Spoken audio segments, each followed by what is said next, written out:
We narrowed it down to a top 5. We put it over to a vote, and you have chosen which song will be played first on FM. Can't wait to do that.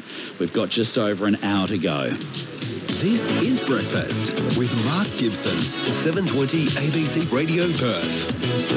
Nobody knows Perth like we do. Now to a bit of news that was happening yesterday, and that was the opening of the brand new Midland train station, which the Transport Minister says will help revitalise that area.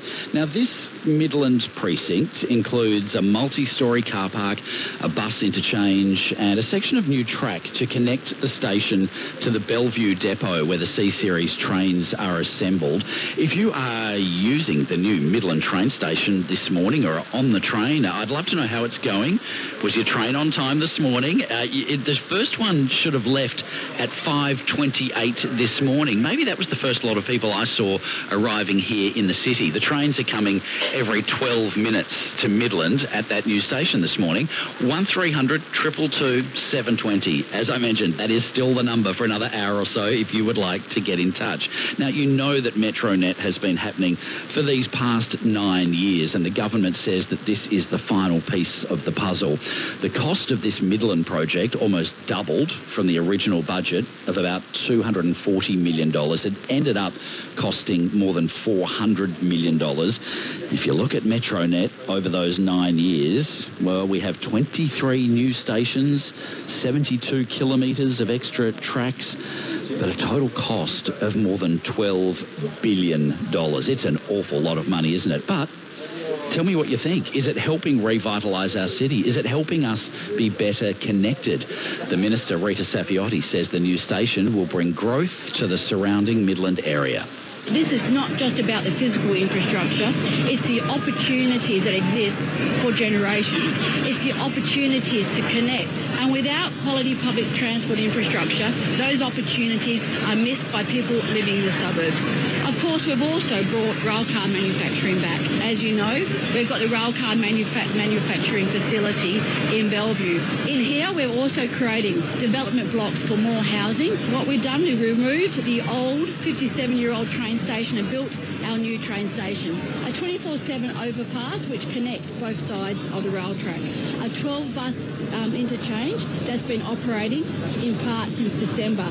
This is something that, as I've said, I've had the opportunity to start and finish projects.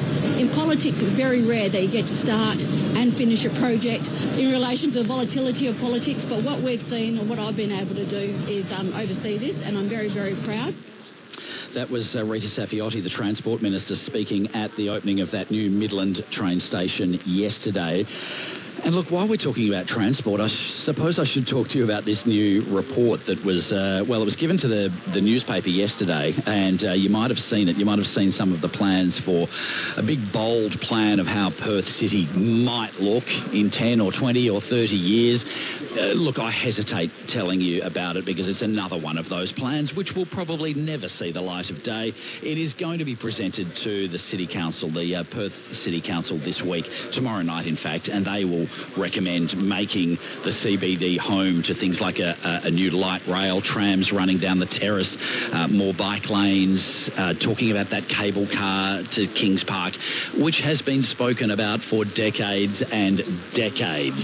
This is a report that was done by some overseas consultants and talks about the big challenges the city faces and an over-reliance on private transport and cars.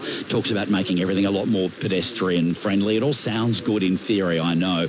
It also suggests changes to the city's shopping precinct. This is kind of relevant to where I am this morning because it was talking about making Murray Street and the Murray Street Mall more of a retail hub, and then using the Hay Street Mall to focus a bit more on hospitality and entertainment and things like that. So it would differentiate the two malls. As I said, it is a plan. It is something being presented to the City of Perth. To make it happen, it would need a lot of money from the state government. It's probably a long way off if it ever happens. But if you would like to share your view with me on it this morning, please feel free to get in touch. 1300 222 720. Here's Rita Saffioti again speaking about that. She wasn't quite so positive about this one. I think every year there's a master plan from the City of Perth that involves state government spending all the money and them doing nothing to actually improve the current situation.